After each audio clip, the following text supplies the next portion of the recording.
Real talk, hindi lahat ng babae manluloko. At hindi rin lahat ng lalaki ay manluloko. Sadya lang talaga na may mga taong hindi marunong makontento. At alam nyo kung bakit tayo nasasaktan minsan? Dahil mas pinipili ng iba ang itsura kaysa ang ugali ng isang tao. Huwag mong hanapin ang maganda at gwapo. Ang hanapin mo, yung taong tanggap ang buong pagkatao mo. At hindi ka iiwan kahit ano man ang sitwasyon ng buhay mo.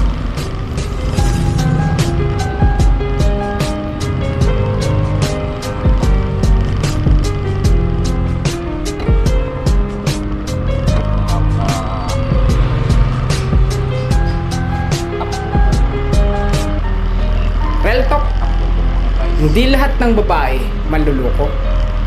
At hindi rin lahat ng lalaki ay manluloko. Sadya lang talaga na may mga taong hindi marunong makontento. At alam nyo kung bakit tayo nasasaktan minsan? Dahil mas pinipili ng iba ang itsura kaysa ang ugali ng isang tao. Huwag mong hanapin ang maganda at gwapo. Ang hanapin mo, yung taong tanggap ang buong pagkatao mo. At hindi ka iiwan kahit ano man ang sitwasyon ng buhay mo.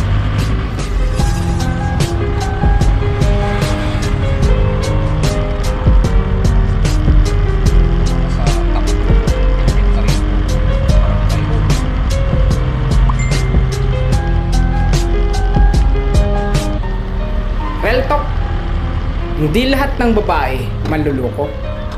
At hindi rin lahat ng lalaki ay manluloko. Sadya lang talaga na may mga taong hindi marunong makontento.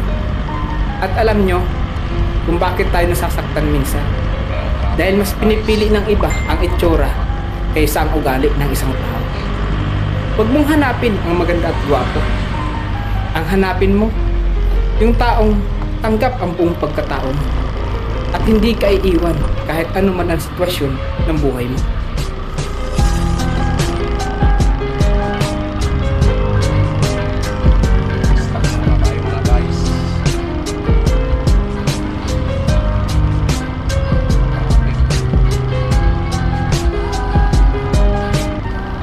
Real talk, hindi lahat ng babae manluloko.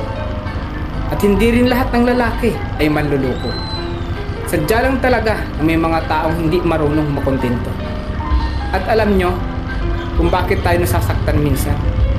Dahil mas pinipili ng iba ang itsura kaysa ang ugali ng isang tao. Huwag mong hanapin ang maganda at gwapo. Ang hanapin mo, yung taong tanggap ang buong pagkatao mo. At hindi